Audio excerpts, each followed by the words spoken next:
pag hindi po tayo nag-stand out as a leader or hindi po tayo nagturo sa mga dealers natin, baliwala yung mangyayari. So, nagpapasalamat ako kasi nagbigay kayo ng oras. At ito po, no, kunin ko na rin yung opportunity na pasalamatan si Ma'am Doy at si Sir Sok sa pagbibigay ng ganitong klaseng platform para mas mapadali po natin yung pag-aaral natin ng negosyo ng First Vitaplus. Napaka-importante po ng mga ganitong klaseng training kasi po dati nangyayari lang to pag dito sa opisina o kaya pupunta kami sa lugar nyo, pinapadala ng company, tsaka yung mga appliance nyo pag nagko-conduct ng training. Pero ngayon kahit nasa comfort of your home, magagawa na natin yung ganito. So encourage ko po kayo na yung mga dealers nyo po, entice nyo rin sila na gawin yung mga ganitong klaseng training. Turuan nyo sila mag-Zoom since naka-tune in po kayo ngayon. At by the way, para po hindi nyo makakalimutan din, meron na pong password yung Zoom natin ngayon, yung all capital na letter na Vita. So kailangan po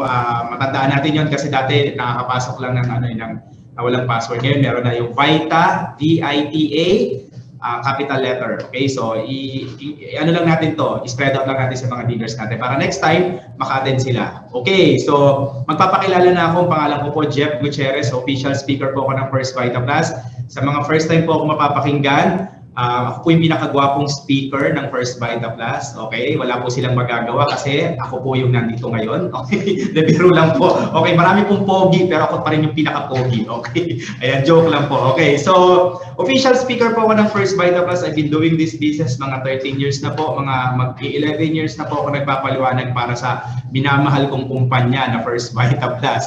At ito po, napakaganda po ng mga pag-uusapan natin ngayon. At ito po mga natutunan ko rin to sa mga training ni Ma'am Doy at saka po ng mga official speaker po natin na bago pa ako maging official speaker. At kasama na rin po yung mga experiences ko along the way na ginagawa ko yung business.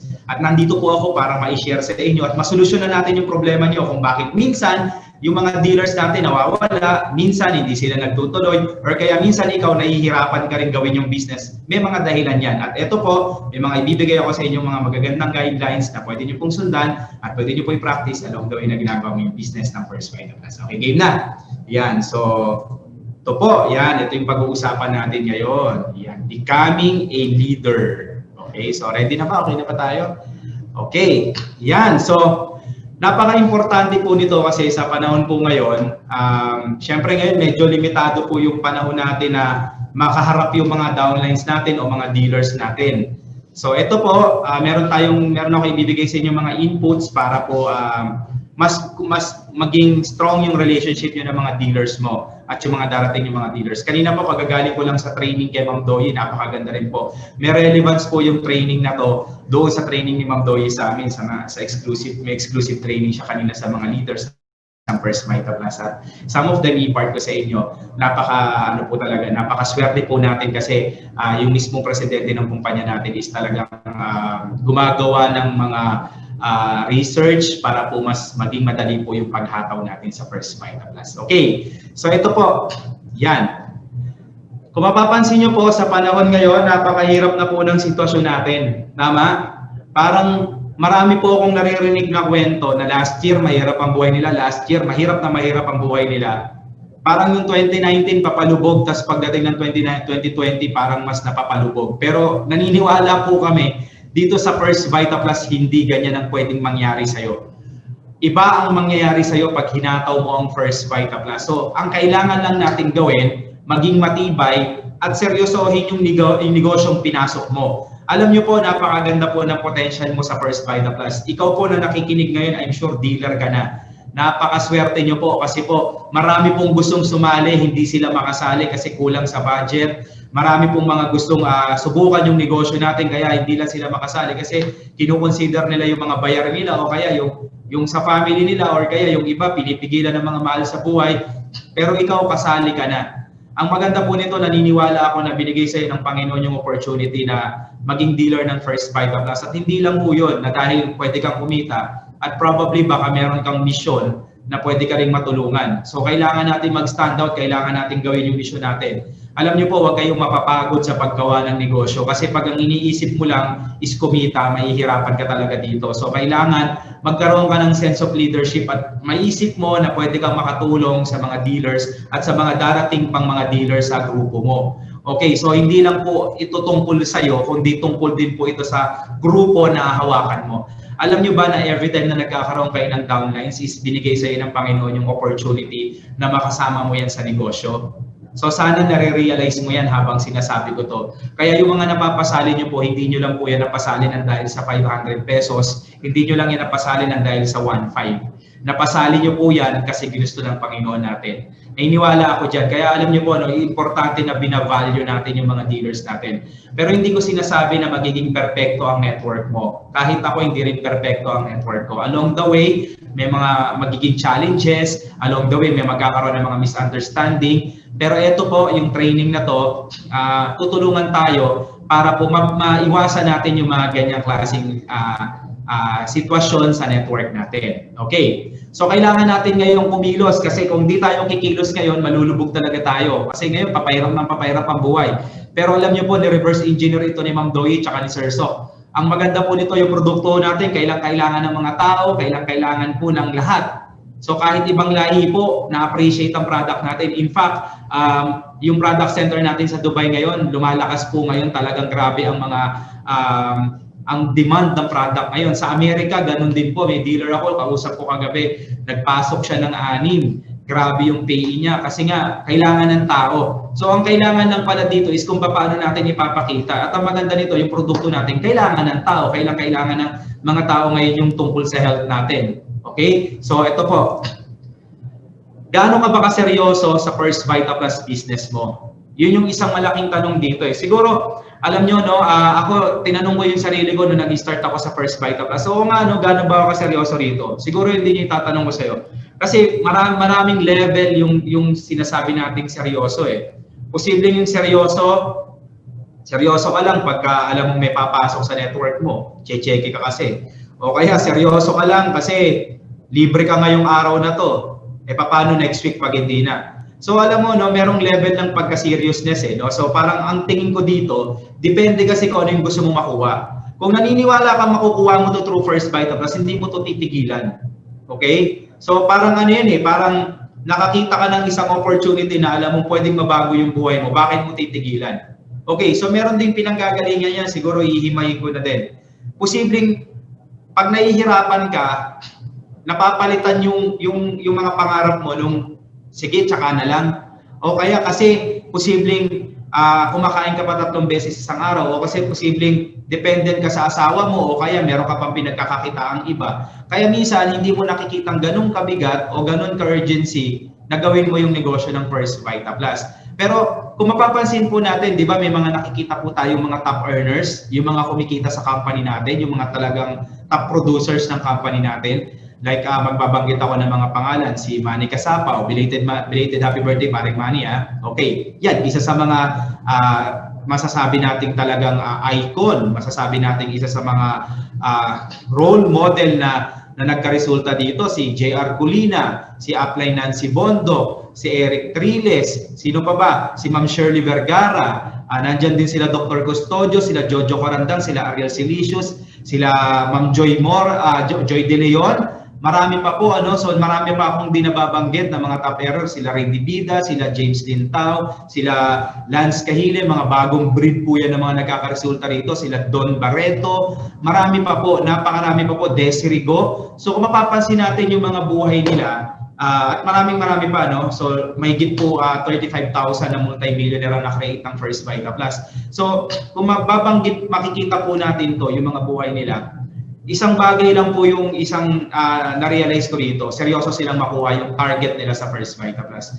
Kaya kung ikaw, dealer ka ng First Vita Plus, it is the same and equal opportunity ang binigay sa'yo. So ibig sabihin, pantay-pantay po tayo rito ng pagkakataon kasi iisa tayo ng marketing plan, iisa tayo ng product na pinopromote. So iisa tayo ng sistema. Ang pinagkaiba lang natin dito, yung drive, yung talagang urgency, yung talagang kagustuhan na tinatawag. Gaano mo kagusto, gaano ka kaseryoso? Yun yung isang malaking tanong kasi pag nasagot mo yan, dun mo makikita yung level of commitment mo. Dun mo makikita na bakit ka nagpapatuloy. Marami po akong nakikita dito na dumadaan sa mga mahihirap na sitwasyon, pero nandun yung patuloy nilang paghataw sa network nila. So iba-iba tayo ng sitwasyon sa buhay, pero kung iisa tayo ng gustong mangyari, for sure, magkakaresulta ka. So ang kailangan mong gawin, magkaroon ka ng tinatawag na konkretong plano. Okay? Meron ka dapat plano. So hindi pwedeng ito para mas ma-realize po natin.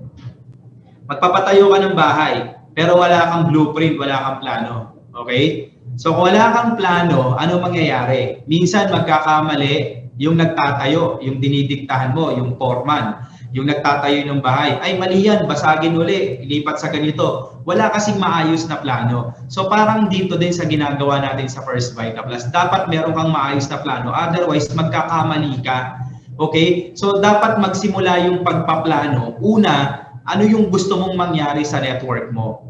O ano muna yung gusto mong mangyari sa'yo? Pangalawa, ano yung gusto mong mangyari sa network mo? Kasi pag nasagot mo yung gusto mong mangyari sa'yo, kunwari, gusto kong makapagpatayo ng bahay. So yun yung plano mo. So ngayon, ano yung kasunod na gagawin mo? Hindi pwedeng iisipin mo lang. Parang nagpa-drawing ka lang ba ng plano ng bahay pero hindi itinayo? Mananatili siyang blueprint. Parang yung pangarap mo din sa First Vita Plus. Yung pangarap mo sa First Vita Plus, mananatiling pangarap yan pag hindi mo siya ginawa ng action. Okay, so ano yung plano? Okay, so ano yung kasunod? Saan mo sila dadalhin? So napakalaking tanong po ito. Kasi pag may plano ka at nagkaroon ka ng mga dealers, saan mo sila dadalhin? Yun yung malaking tanong. Every time na meron tayong napapasali o napapa-dealer o nabibentahan ng power pack, yung isang malaking tanong, saan mo sila dadalhin? Okay? Bawat isa dyan, pagmasan nyo po yung litrato na yan, imaginein mo, palitan mo yung mga mukha na yan ng mga mukha ng dealer mo. Okay? Yan. So, bawat isa dyan, may kaluluwa o merong pagkatao o individual, may pamilya at merong gustong mangyari sa buhay kung bakit nag-dealer sa First Vita Plus. At ito yung isang pinakamatindi. Bakit siya napunta sa grupo mo? Okay? Bakit siya napunta sa iyo? Okay? Na pwede namang mapunta sa iba. Tama? Alam niyo kung bakit? Pinagkatiwala ng Panginoon sa iyo yung pwede mong magawa para sa Kanya. So alam mo kapatid, napakaganda nitong ginagawa natin. Hindi lahat ng tao pwede nating tulungan para yumaman. Pero binigyan ka ng opportunity ng Panginoon natin na kumita at makatulong. So ibig sabihin, parang ganito yan eh. Kunwari ako, pamangkin mo ako. Tapos ikaw, tita kita or tito kita. O kaya pinsan kita. Nagtatrabaho ka sa Philippine Airline. Kunwari, isa kang piloto. Okay? Tapos ako, pamangkin mo, pinsan mo. Nagsabi ako sa iyo, pinsan o kaya tito, tita, tulungan mo naman akong maging piloto dyan sa Philippine Airline. Eh hindi naman ako nakapagtapos ng pag-aaral ng pagpipiloto. Sa palagay mo, kaya mo akong tulungan? Siyempre hindi. Tama po? Pero ang maganda sa First Vita Plus, kahit hindi nakapag-aral, hindi nakapagtapos, hindi matalino, hindi magaling, pwede mong tulungan umasenso sa First Vita Plus. Yun yung isang maganda sa kumpanya natin. So ibig sabihin, may opportunity tayong tumulong. Kaya ang tanong ko rito, saan mo sila dadalhin?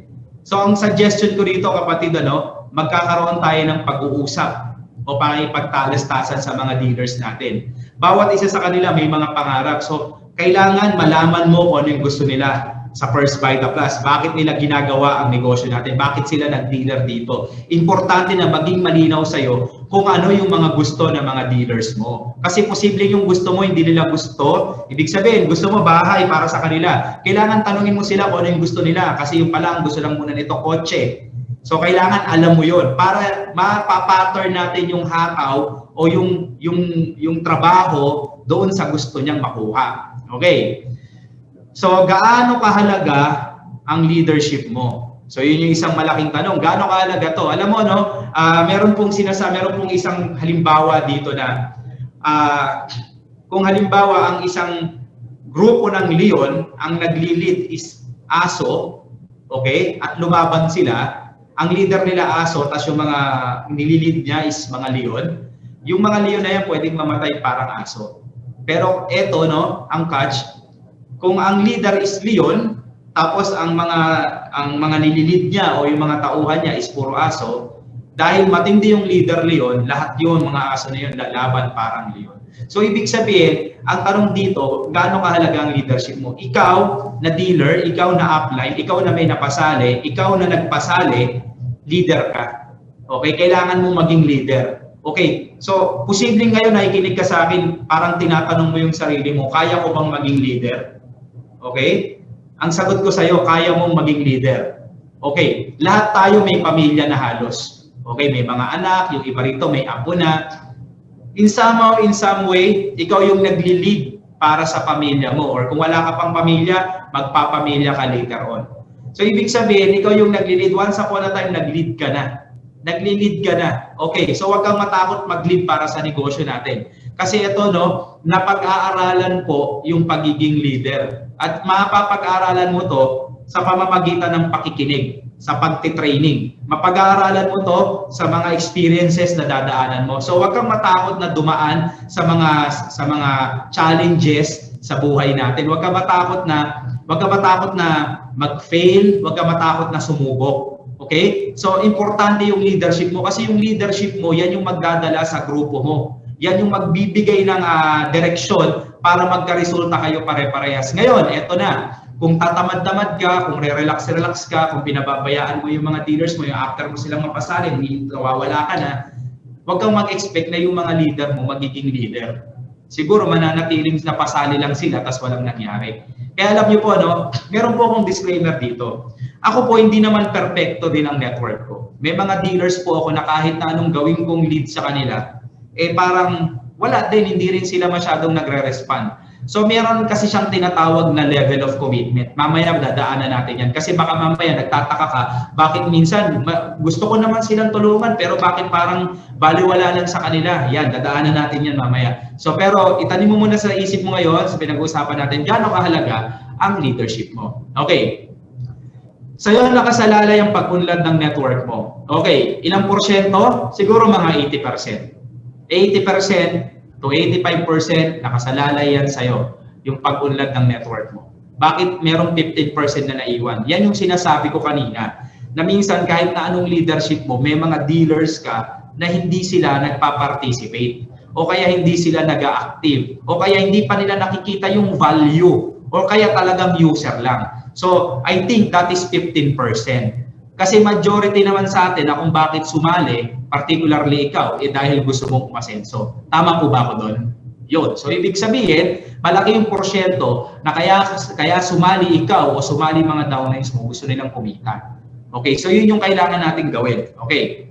Ano ang mga dapat gawin pag nakabuo ka na ng network o grupo? Ano yung mga kailangan mong gawin? So, may mga guidelines tayo. So, ito yung mga guidelines natin. So, bakit kayo, ito na yung sinasabi ko sa inyo kanina po na plano, ano ang dapat gawin pag nakabuo ka na ng grupo. So, once nagkaroon ka ng downlines, nagkaroon ka na ng downlines sa grupo mo, may sumali na sa network mo, yung downline mo may napasali, ano yung kailangan mong gawin para magtuloy-tuloy yung network mo. Okay, so ito yan.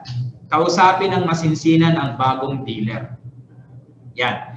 Ikaw man ang direkta nagpasali o hindi, kausapin mo ng masinsinan. Okay, kung halimbawa, meron kang dealer na hindi pa siya masyadong sanay sa ginagawa nating negosyo. Ipakita mo sa kanya kung paano mo ginagawa, kung paano mo kausapin yung bago yung dealer. Alam mo ba, kahit ako, kapatid, kung sakaling ako bagong sali, pagkatapos kinakausap ako nung upline ko, ano mararamdaman ko? Matutuwa ako kasi bakit? Ibig sabihin, the moment na nagbigay ng panahon sa akin yung upline ko, ibig sabihin may malasakit yan. Ibig sabihin, the moment na kinausap ako niyan, nandun yung point na tutulungan ako nito. Kasi sa along the way, sa pag-uusap nyo, tatanungin mo siya paano ba kita matutulungan? Okay, ano ba yung pwede kong magawa para sa'yo? Ano ba yung mga schedules mo? Yan yung ilan sa mga nilalaman ng pag-uusapan nyo. Kasi kailangan mapag-usapan nyo kung ano yung mga pangarap niya, ano yung dahilan niya, bakit siya sumali. Kailangan meron kang personal touch o meron kang personal knowledge doon.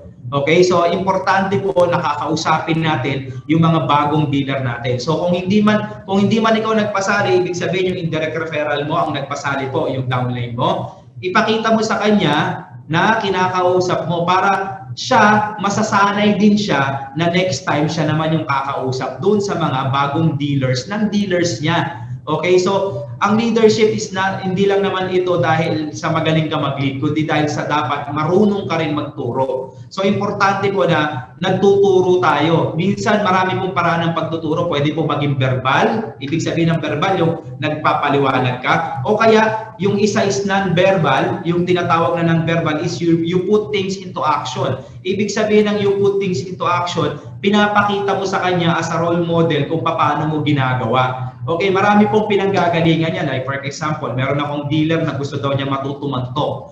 So ngayon, yung dealer ko na to, ang ginawa ko sa kanya, meron akong mga lecture type. Ibig sabihin, binibigyan ko siya ng mga clippings, binibigyan ko siya ng mga guidelines. Pero napapansin ko sa kanya, parang mabagal yung progress niya doon. So anong ginawa ko?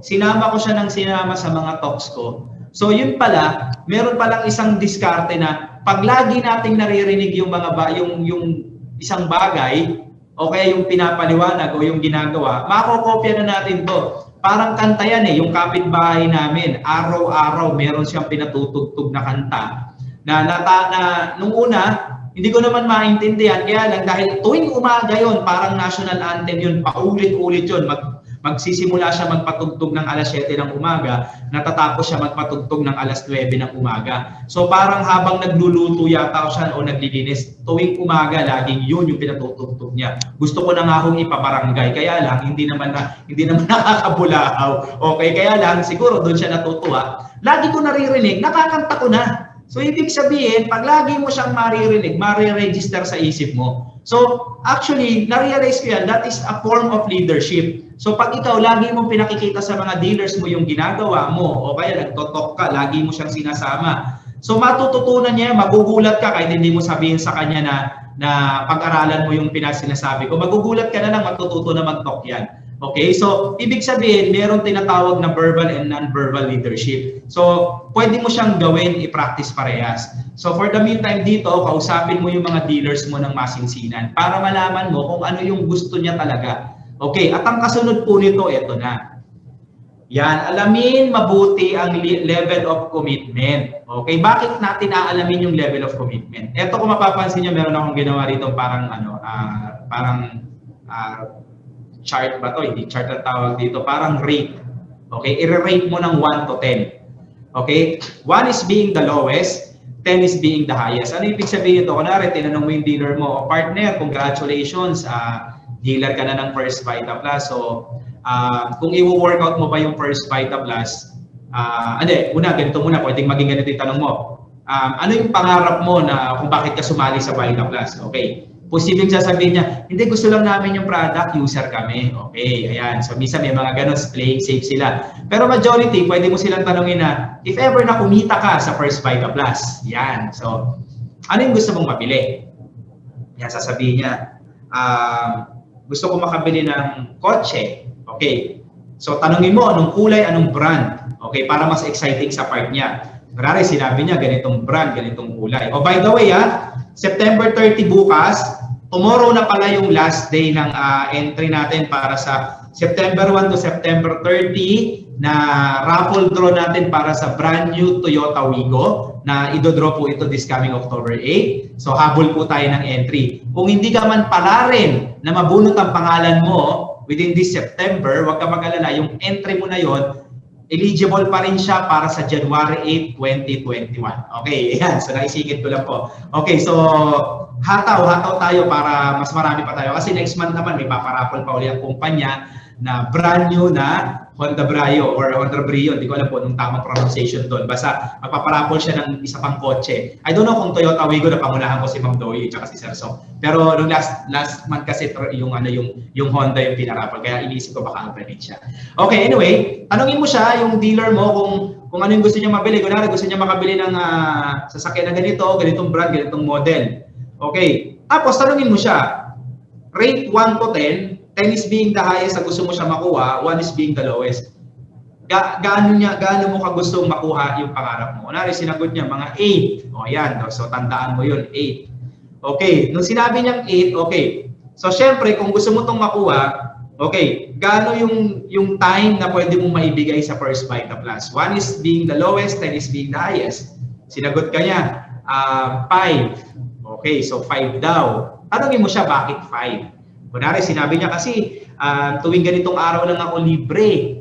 Yan. So, nalalaman mo ngayon yung tinatawag na level of commitment. Kasi minsan may sasagot sa'yo, 2 lang, 3 lang. So, at least alam mo, okay, why? Ito kasi yung essence nito eh. Yan. Para malaman mo rin yung commitment level mo. Your commitment level. Okay? Para malaman mo yung commitment level mo sa kanya. Kasi ganito po yung kasimple. Okay. Gusto niyang makuha yung sinabi niya gusto niya makabili ng kotse. Gusto niya matupad daw yung pangarap niya, pero yung commitment level niya is 5 lang. Okay. Tapos ikaw yung commitment level mo 10. So ano mangyayari? Mapoprostrate ka sa kanya. So para alam mo rin kung ilan lang yung commitment level ko, sinabi niyang once a week mo lang ako pwedeng kausapin tungkol sa First Vita Plus. Eh di once a week mo lang din siya kausapin, then pa-remind ka lang. Once a week lang ako makakahataw sa Vita Plus upline pag rest day ko. So alam mo na yung commitment level niya, nasa ganung level lang. Okay, pero wag kang susuko kasi bakit? Hindi porke sinabi niyang 1 or 2 or 3, once a week mo lang siya pwedeng samahan sa First Vita Plus o once a week na niya pwedeng gawin yung First Vita Plus. Hindi ibig sabihin na once a week mo lang talaga siya kakausapin. So ngayon alam mo lang sa sarili mo na ito yung gusto niya, once a week lang. So ibig sabihin, yung once a week na yon, being a leader, ipakita mo na lahat sa kanya yung kaya mong ipakita sa kanya sa loob ng isang araw na yon. Kasi bakit? Doon papasok yung tinatawag na encouragement. So pag na-encourage naman siya, nakikita niya na ganito pala kadali, ganito pala ka-supportive yung upline ko, tapos nakikita niya yung mga resulta ng kasabayan niya o kaya resulta mo, so pumapasok yung tinatawag na encouragement. Okay, so baka mamaya later on yung sinasabi niyang once a week, magiging twice a week na. Kasi na-encourage siya sa'yo. So ibig sabihin, importante na alam mo yung commitment level niya para ganun lang din muna yung commitment level mo. Kasi bakit? Sinabi niya once a week. Tapos biglang ikaw naman twice a week mo siya kinukulit o thrice a week, 3, 4 times a week. Ano mangyayari? Makukulitan siya sa'yo. Iiwasan ka niyan, magkakainisan kayo. Yan. Kasi bakit? Yun yung sinabi lang muna niya eh. So yun yung idea. So kung isang araw niya gagawin yung First Vita Plus sa loob ng isang linggo, you see to it na ipakita mo sa kanya sa loob ng isang araw na maraming pwedeng mangyari. Okay, so ano yung kasunod niyan? Prevent frustrations. Ano yung frustrations? Okay? So mape-prevent yung frustrations sa part mo. Kasi baka mamaya, sabi nga niya, out of 10, mga 3 lang yung commitment level niya. Tapos ikaw naman 10. So sa part mo, mapoprostrate ka. Sa part mo, madidisappoint ka. Sa part mo, mainis ka. So maraming beses po nangyari sa akin yan na hindi lang sa akin, kundi rin sa upline ko. Kasi yung sa upline ko dati, yung ito, may kwento ko na lang po ito. No? Yung upline ko po kasi is a man of cloth. So ano ibig sabihin nito? Church worker po siya. So nung napasali po niya ako dito, hindi naman siya talaga negosyante. Kaya lang, nandun yung part na siyempre gusto niyang kumita para makatulong siya sa church niya. Okay? Sa church po na kinabibilangan niya, marami po siyang pwede ring matulungan out of sa kinikita niya. Pero hindi ganun ka sobrang lalim kasi nga, mas priority niya nga yung pag-church work. Siyempre ako nung sumali ako, wala naman akong ganung activities na kagaya ng ginagawa ng upline ko na yon. So nainis ako sa kanya nung una kasi bakit ganun? Pinasali mo ako dito tapos yung commitment level mo yung commitment level ko mas mataas sa commitment level niya. So baliktad. Okay? Nainis ako sa kanya. Then later on, na-realize ko nung syempre along the way na hindi naman niya ako inaaway, hindi naman niya ako pinagagalitan. Along the way na na-realize ko na meron tayong mga bagay-bagay sa buhay na pina-priority. So naintindihan ko siya doon na syempre nga naman wala pang First Vita Plus yun na yung ginagawa niya at yun yung calling niya talaga. So doon ko na-realize at doon ito nabuo yung tinatawag na commitment level na to. So ibig sabihin, importante na respetuhin natin yung commitment level ng mga dealers natin. Okay? Pero sasamahan mo ng encouragement para yung commitment level nila sooner or later because of your leadership nag-e-elevate. o tumataas, nag-escalate siya. So later on, tumataas yung commitment level. Kasi bakit? Pag halimbawa, binuhos mo yung sarili mo ng 100%, tapos siya ang binibigay lang niya is 10%. So ano mararamdaman mo? Kung baga sa nagmamahal, mas nagmamahal ka kaysa ron sa asawa mo o kaya dun sa partner mo. So parang makakaramdam ka ng kakulangan. So parang dito rin yan sa ginagawa natin sa First Vita Plus. Pagka binuhos mo ng todo sa kanya, tapos siya, konti lang yung ibinibigay, magkakaroon ka ng kakulangan. At papasok yung disappointment, papasok na minsan dyan yung misunderstanding. Okay, dahil nga sinabi niya, once a week mo lang siya pwedeng kausapin, tapos kinukulit mo siya everyday, so nagkakaroon ng irritation, naiirita na yan. So, saan mauuwi? Minsan, doon na uuwi kung bakit may mga dealer tayo na humihinto o tumitigil. Kasi nga, nakalimutan natin yung tinatawag na respeto doon sa oras. Nakalimutan natin yung aspeto na kailangan naiintindihan din natin yung disposition ng mga dealers natin. Okay, napakahalaga po nito. And vice versa din po ito sa mga apply natin. Sa mga applies natin, kailangan maintindihan din natin na may mga priority din sila minsan na hindi nila tayo natutulungan o nasusuportan kasi mayroon din silang kailangan gawin. Hindi lang sa network, baka personal na buhay, kailangan natin unawain yun. Alam niyo ako, napaka-bless ko po kasi yung mga dealers ko po, yung mga leader ko po, banggitin ko na yung pangalan, si Juliet Estrella, si Joy Caro, at yan, sila Bon, si Helen Manlisik, si Ma'am Helen na nasa Amerika. Yung mga dealers ko na yan, sobrang na-appreciate ko talaga yung malasakit nila. Okay, thank you so much sa paghahataw nyo. Thank you so much sa pag-intindi nyo sa mga panahon na minsan down si upline, nandyan kayo to pull me up. So ang maganda po nito, hindi lang po nabubuo yung relationship sa negosyo, kundi nabubuo yung relationship as a friendship, as a family as well. So napaka-importante na aalamin po natin yung commitment level ng bawat isa para napifill up po yung void. Like for example, last week, medyo may mga pinagdadaanan ako na kailangan kong asikasuhin. Tapos ito mga leader ko na nasa Laguna, so sobrang nakakatuwa sila kasi bakit, sabi ko, apply, hindi ko kayo mapupuntahan ngayon kasi may mga kailangan ko ayusin ditong problema o challenges dito sa Maynila. Ang sagot lang niya sa akin, sige, apply, we'll take in charge. So yun yung sinasabi na once na nagkakaintindihan kayo sa commitment level, nape-prevent yung frustrations at the same time yung void. Okay, napipilapan yung void, so yung kakulangan. Okay, so ito po sa case nyo po na nag-i-start po mag-network. So importante po na alam natin yung commitment level ng mga dealers natin para hindi rin ikaw sobrang umasa ng todo at hindi ka rin makapagbigay ng pressure ng sobra sa mga dealers mo at uplines mo. Yan. So may natututunan po ba kayo? Pwede ba ako makakita ng thumbs up doon sa may mga natututunan? Pwede bang makita ng thumbs up? Okay, so thank you so much po. So ito, yung mga naririnig po natin na para po itong isang homily o kaya isang paalala ng mga ministro natin sa simbahan o yung mga nagsasabihin natin, nagsisermon sa simbahan natin, na lahat ito ay pawang magiging advices lamang kung hindi natin siya ipapractice. So, sayang naman yung pag-attend nyo ng mga ganitong klaseng training kung hindi natin ipapractice. Alam mo, being a leader is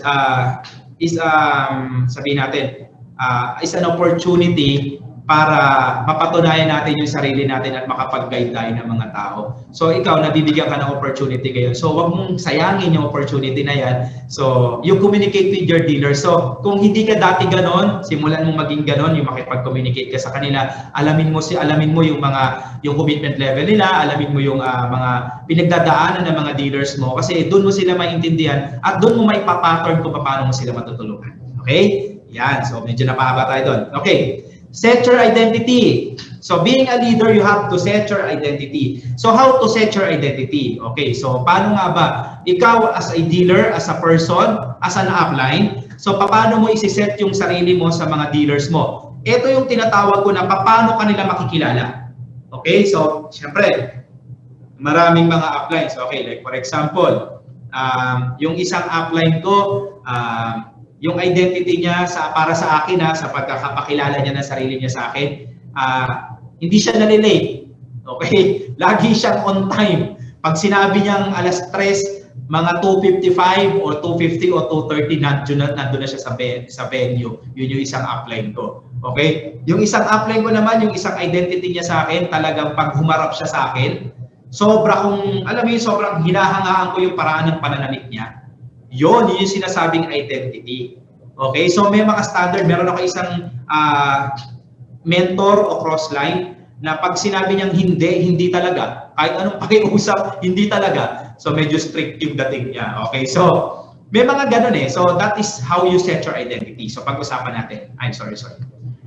First, your commitment. Okay, as an upline, as a dealer of First Vita Plus, gano'ng kalalim yung commitment mo? Kailangan makita nila ito continuously. Kailangan ma-realize nila na si upline committed. Okay, consistent. Okay, eto po hindi naman po lingid sa kaalaman nyo yung minsan, may mga dealers na hihinto, then after 3 years, 4 years, 5 years, babalik. May mga ganong issues eh. Meron akong dealer na nung nag-start ako sa Vita Plus way back 2007, meron kaming naka-dealer na under ng network ko to, na hindi naman ako yung direkta. Huminto siya. So in short, na inactive yung account niya for after 2 years. Then after 3 years, bumalik siya sa Vita Plus. So nakita niya ako uli. Ang sabi niya sa akin, upline, nagkita kami, sabi niya, upline, antindi mo, hindi ka talaga umaalis dito. Tapos ngumiti lang ako, sabi ko ganun, ano pa ba hanapin natin, napakaganda ng kumpanya natin, ganda ng product, ganda ng sistema. Tapos yung mga may-ari, credible talaga. Okay, tapos may mga training program. That time, ang opisina pa namin noon is dito sa may dati sa may Tech-Tite, tapos dito sa may Metro Walk. Maliit yung opisina kasi inibig kami doon sa Tech-Tite, gawa ng sumusobrang dumadami mga dealer, nagagalit yung mga executive na tenant doon. So nahirapan ang company na maghanap agad ng venue para malipatan. So doon muna sa Metro Walk yun. So nakita niya ako doon, sabi niya gano'n, in spite of ganito yung opisina, medyo maliit, parang nandiyan ka pa rin. Sabi ko, oo naman. So sumali siya. Humataw ng ilang buwan, then after several times, nawala na naman siya. In short, napipa. Okay, ito na. Yung second time na balik niya, okay. At third time, 2018. Ang sabi niya sa akin, nagkita kami sa mall, tinanong niya ako, sabi niya ganun sa akin, Abs, saan ka na? Anong company na hawak mo? Sabi ko, Vita Plus pa rin. Never ako umalis sa Vita Plus. Sabi niya sa akin, grabe ang commitment mo sa company. So, alam mo ba na nung narinig niya na never akong umalis sa First Vita Plus, yun yung naging reason kung bakit siya bumalik. At ngayon ang maganda nito, yung dealer ko na yun, humahataw ngayon, nasa abroad na siya. So, ibig sabihin, yung commitment mo, yung commitment is yun yung sinet kong identity sa kanya. So, napaka-importante po na iset mo yung identity mo sa downlines mo, sa leader mo. At hindi lang yan, ito, I'm talking about the commitment for the company, yung loyalty ko, yung faithfulness ko sa company. So yung ikaw, paano mo ipapakita yung identity mo sa mga dealers mo? Okay? So, posibleng nakikita niya yung tuloy-tuloy na paghataw mo. Sa kabila nung halimbawa, alam mo sa sarili mo minsan wala kang cheque, maliit ang cheque mo, mas malakas yung isang side mo, o kaya pandemic ngayon, medyo parang hirap gumalaw, pero nandun ka na nag-a-adapt doon sa sitwasyon, andun ka na gumagawa ka ng paraan, andun ka na nire-reach out mo sila, that is a form of commitment. Okay? So, importante na naipapakita natin sa mga dealers natin kung gaano tayo ka-committed. Okay? Kasi bakit? That is one aspect of being a leader, yung commitment mo. Okay? Tapos ano pa, yung commitment mo sa mga dealers mo na kahit mahirap yung sitwasyon, very challenging yung situation natin ngayon because of the pandemic, andyan ka to reach out, andyan ka na kinukulit mo sila para mag-attend tayo ng Zoom, para mag-training tayo. So, nandun yung commitment mo sa kanila na hindi mo sila pinababayaan, i-remind na gawin nila yung negosyo. Kasi bakit? Nag-aalala ka para sa resulta nila, nag-aalala ka para sa family nila, nag-aalala ka na baka hindi sila kumita. So that is actually a commitment. So malaki ang scope ng commitment. So it's how you set your identity to them. Okay. Then second, standard. Gaano ka ka-standard sa trabaho natin? Okay? Yung paraan mo sa paghataw. Okay? So yung standard mo, hindi ba nababago ito? So ano ba yung standard na sinasabi natin? Posibleng yung standard is parang nakakonekta yan sa kung paano mo tinatrabaho yung negosyo natin. So, para siyang nakadugtong sa commitment. Okay? So, yung standard mo sa paghataw sa negosyo natin. Standard mo ba mag-aral ka mag-talk o magturo ka sa mga dealers mo matuto mag-talk, mag-motivate, and that is one of your standard. Pag ikaw naging dealer kita, kailangan marunong ka mag-talk. Pag ikaw naging dealer kita, kailangan kung ka-teammates kita, dapat marunong kang mag-motivate. Marunong kang mag-organize. Okay? Dapat kung ka-teammates kita, dapat matutunan mo yung Zoom. Okay? Kasi bakit no? Like ako sa mga dealers ko ngayon, yan. Ito po, alam po ito yung isang leader ko na to si Ma'am Lenny Kayanan. Yan, isa po ito sa mga talagang trusted dealer ko talaga na ka-teammates ko po na very thankful din ako sa mga efforts na ginagawa nito. Si Ricky Codillo, tsaka si Ben Codillo, nandiyan na rin sila Glenda, nandiyan din sila Sheila, at marami pa po na mga dealers ko na humahataw. Salamat po sa mga efforts na binibigay nyo kasi aside po dun sa mga differences o minsan mga misunderstanding, I'm sure na ginagawa nila to dahil sa negosyo at gusto nilang kumita para sa family nila. So alam niyo po, no, yan, mabanggit ko nga si Lenny, sobrang na-standard na namin ngayon yung way ng paghataw sa ngayon during pandemic. For example po, sinabi ko kay Upline Lenny, sabi ko sa kanya, partner, lahat ba ng dealers mo, ng mga teammates mo, may Zoom account na? Ang sagot niya sa akin, Upline, hindi po lahat. Okay, so one of our assignment, sabi ko, our assignment, hindi assignment lang niya. One of our assignment is kailangan, una, mapag-download natin sila ng FBP app. Second, yung Zoom account, matulungan natin silang gumawa. And third, ma-encourage natin silang pumatin ng Zoom. So, yun yung tinatawag namin standard. So, dapat meron tayong standard protocol sa mga dealers. Alam nyo, ito, natutunan ko to kay Upline Nancy. Si Upline Nancy is champion, ako po sa winners. Pero, yan si Upline Nancy is parang nanay ko na talaga yan. Sobrang pagka pinagsabihan niya ako na, Jeff, mali ito, Jeff, kailangan mo i-adjust to. Nakikinig ako talaga. So, yun yung isa sa mga way ng pagtuturo sa akin ni Upline Nancy. Sinasabi niya sa akin, you should set that standard para sa network mo. At nakikita ko, based on my observation, talagang meron silang standard. Matindi ang standard nila. Kaya hindi naman ako nagtataka, very successful yung network niya at siya napaka-successful niya. It's because of the standard. So, ikaw din po, so kung ang uplines mo may mga standard na sinusunod, I suggest, supportahan mo yan. Okay? Kasi later on, pag ikaw naman ang gumagawa ng standard mo para sa grupo mo, so supportahan ka rin yan. At dahil may respeto ka sa upline mo, probably nakikita ng mga dealers mo yan, may respeto din ng mga downlines mo sa'yo. So don't create hatred. So ang kailangan nyo lang gawin is magtulungan, o kaya kailangan nyo lang gawin is magsuportahan, huwag magkontrahan. Kasi alam nyo po, lagi ko itong sinasabi sa mga ka-teammates ko. Every time na meron kaming mga meeting, pag meron kayong hindi naintindihan o nagustuhan, kailangan i-raise up nyo kaagad.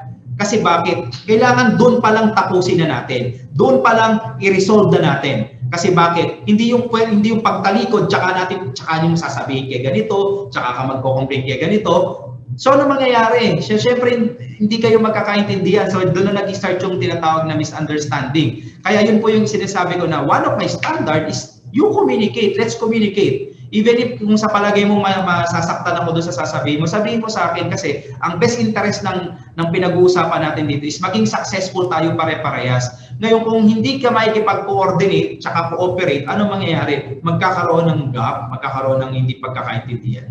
Yan. So sa mga nag-start po mag-network dito, i-practice nyo po yung communication, coordination, cooperation. Okay? So yan, one of the standards po dapat yan. So yun yung sinasabi ko sa inyo standard. Then number 3, set up your image. Okay. So ganito yan. Importante po yung tinatawag na image. Okay. So parang di na tayo lumayo. Alam ko po hindi lahat maka Duterte. Okay. Yan. Nakikinig siguro yung kaibigan ko dito. Huwag maiinis. Si Kian. Si Kika Indoy. Yan. So ito po kaibigan ko to na pagdating sa politics medyo magkaiba kami ng pananaw. Si Ma'am Luchi, ayan, iba rin yan. Okay, so ito po, huwag kayong magagalit sa akin doon sa mga binanggit ko. Si Presidente Duterte, sanay siya naka-polo shirt lang. Okay? Sanay siya na naka-t-shirt lang. Okay, kahit nung mayor pa siya, at vice mayor doon sa lugar niya, sa Davao, hindi mo siya talaga makikitaan na masyadong glamuroso magsuot ng mga damit. Is dahil yun yung nakasanayan ni Presidente Duterte. Ngayon, nung na-elect siya bilang presidente, parang mas gusto pa din niya nang naka-polo shirt siya. Pero, later on, kung mapapansin natin, nagpaparong na siya, nag-Amerikana na siya. Kasi bakit? kailangan niyang iset yung image niya as the chief executive o presidente ng Pilipinas natin.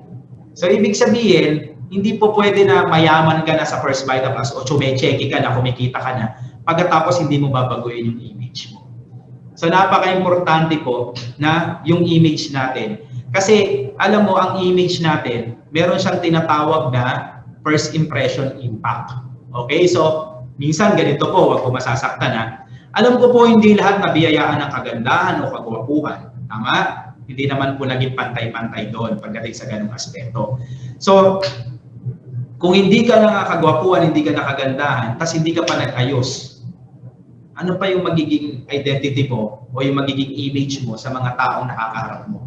Tapos ipe-present mo si First Vita Plus nang hindi ka nag-ayos. So, yun yung sinasabi natin. So, wag po kayong ma-offend. Ang sa akin po is, minsan, kahit gwapo ka, kahit maganda ka, kung hindi ka naman nag-aayos pa rin, so, affected pa rin yung image mo.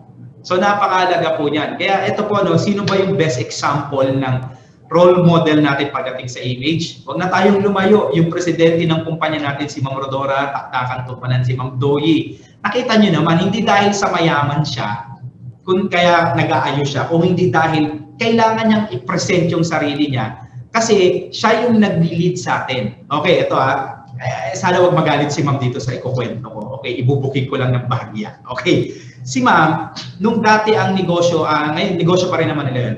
Sabi ni Ma'am dati before, nung manager siya, I think, ng shoe manufacturing company nila. Okay, at pumupunta siya daw doon sa opisina niya ng SM. Okay, so may mga kasabay daw si Ma'am Doye doon na yung mga sapatero, yung gumagawa rin ng mga sapatos. Tapos yung mga kasabayan niya, may mga dala silang mga sample ng sapatos. Okay. Yung mga kasama niya, parang mga naka-shirt lang, nakapambahay lang. So in short, walang ayos. Pero si Ma'am Doye, pag dumarating daw siya doon, talagang maayos na maayos siya, maganda daw siya nung mga panahon na yun. Hanggang ngayon naman maganda pa rin. Talagang todo ayos si Ma'am. Okay? At ito, yung purchasing manager nung SM, dahil nakita yung itsura ni Ma'am, yung iba, o sige, iwan nyo na lang yung mga, mga sample shoes nyo. I-evaluate na lang namin yan, tatawagan na lang namin kayo. Tapos pagdating kay Ma'am, hindi magawa kay Ma'am yan kasi bakit? Sobrang prepared si Ma'am sa itsura niya. Na isa yun sa naging edge ni Ma'am kung bakit mas nai-interview siya o nakakausap niya yung may-ari o yung purchasing department para mas ma-elaborate niya yung produkto, yung style ng mga sapatos na meron siya. So that is actually setting your identity. Hanggang ngayon nadala ni Ma'am Doye yan. So hanggang pagharap sa atin, hindi dahil mayaman siya, kundi naiintindihan ni Ma'am na kailangan yung image, lalo na sa negosyo natin. Kasi why? Nasa marketing po tayo. Mahalaga po sa marketing is yung image po ng nagmamarket. Hindi naman po lahat ng marketer gwapo o maganda. Okay? Hindi naman lahat, yung iba kasi may maganda lang ang inaral talaga pero sabihin natin hindi maganda, hindi gwapo. Pero one thing is for sure, marunong mag-ayos ng sarili. So hindi requirement na maging maganda ka, hindi requirement na maging gwapo ka. Ang importante, alam mong ayusin yung sarili mo. Tandaan niyo po ito, being a marketer, being an upline, hindi pwede na. Ano ibig sabihin nun? Pwede na to, naka-t-shirt ako, harap ka sa mga dealers mo. Pwede na to, hindi ka naligo, hindi ka nag-supply, okay, haharap ka sa mga dealers mo. It's a big no-no. You have to set your identity to your downlines, especially your image. Napaka-importante po ng image natin. Alam niyo po, no, meron pa, isa pa bago ako matapos dito sa slide na to. Never ako nakitulog sa bahay ng dealer ko. Sino nagturo sa akin yan? Special mention si Upline Sunny Kina, okay, ng Visionaries. Thank you, Upline Sunny, sa training po namin na ibinigay niyo sa amin before. Sinabi niya sa akin na you have to rent or to avail a hotel accommodation every time na pupunta ka sa lugar ng dealers mo. Huwag ka makikitulog. Bakit? Kasi pagkagising mo sa umaga, makikita yung itsura mo. Pag maliligo ka, makikita yung itsura mo. Yung yung hindi wala ka pang ligo. 'Di ba? Kailangan laging preserve yung image mo sa kanila. Kailangan every time na makikita kanila, laging maayos ka. Kasi bakit? Ang kasunod niyan, respect. Okay? Pag maganda ang image na nakikita sa ng downline mo, hindi ka nila sasabihin walang pera. Hindi ka nila mahalata minsan na wala kang cheque o wala kang pera. Okay? Kasi nga, yung image mo na build up mo. Tsaka at the same time, pag maganda ang image na build up mo, nakakasanayan mo siya. Every time na yung mga dealers mo may mga prospect, proud na proud dyan ituro ka, proud na proud dyan ipagmalaki ka, yun yung upline ko, nasaan? Yun yung upline ko, yun nakita mo yun, asan yung gwapo, sino yung maganda doon, sino yung nakaayos, gandong suot. So yun yung sinasabi natin, na you have to set your image properly. Kasi minsan baka mamaya kahiya ka ng downlines mo, baka mamaya gusto kang ipakilala kaya lang wala kang ayos. So kasi bakit maisip ng mga downlines mo, baka hindi maniwala na 300,000 ang kitaan. Okay? So as a leader, set your identity. May natututunan ba kayo? Thumbs up naman sa mga may natututunan. Okay? Hindi naman tayo araw-araw nagbibihis. Kasi hindi naman araw-araw ang activities mo. Tama? Okay. Pero, you see to it na pag meron kayong mga kakaharaping mga prospects o kaya especially your downlines, okay? Kahit downline mo na yan, kailangan lagi ka na sa nakaayos. Okay? So that's one aspect of being a leader. Okay. Dapat mo maintindihan ang law of leverage system. Bilang leader, you should understand the law of leverage system. Okay. Bakit? Bakit kailangan natin naintindihan ng law of leverage system? Kasi pag hindi mo to naintindihan, for sure hindi mo to maipapractice. Simple ang law of leverage. Ang law of leverage, yung pagpapalaki ng network at yung mga dealers mo, alam din nila kung ano gagawin nila. Ngayon, kung di mo naintindihan ang law of leverage, paano mo pararamihin ang mga downlines mo? Paano mangyayari sa inyo yung tinatawag nga na law of leverage? Paano sila dadami? Kasi ang law of leverage, sa pagkakaintindi ko po sa paliwanag at nangyayari sa sistema natin sa First Vita Plus, pag meron kang napadealer, yung napadealer mo, turuan mo kung ano gagawin. Ngayon, pag na-realize niya kung ano gagawin niya, natutunan niya kung ano gagawin niya, with or without you, gagawin niya yung network. Tama? Ngayon, dahil siya, leader, marunong alam na niya yung sistema, ano gagawin niya? Magpapasali rin siya at yung napasali niya, tuturuan din niya yan. Ngayon, kung hindi mo naintindihan yung law of leverage, ang gagawin mo lang, magpapasali ka lang ng magpapasali ng magpapasali ng magpapasali. And for sure, kahit 1 milyon ang mapasali mo, kung wala kang tinuruan, walang mangyayari. Mapapagod ka lang. Marami po akong nakitang ganyan. Marami lang napasali pero walang tinuruan. Okay? So, ang law of leverage, hindi siya madali i-practice. Kasi kailangan dito ng experience saka skills. At lahat yun, hindi mo siya makukuha ng overtime. Makukuha mo siya, hindi mo siya makukuha ng madalian, ng 1-2 training lang. Makukuha mo siya habang pinapractice mo yung negosyo natin. Okay, tignan niyo po Dalawang aspeto kailangan para lumaki ang network mo. Okay, so meron tayong pag-uusapan. Paano lalago yung network mo? Una, dapat naintindihan mo ang First Vita Plus company profile. Okay, importante na aralin mo yung profile ng company natin.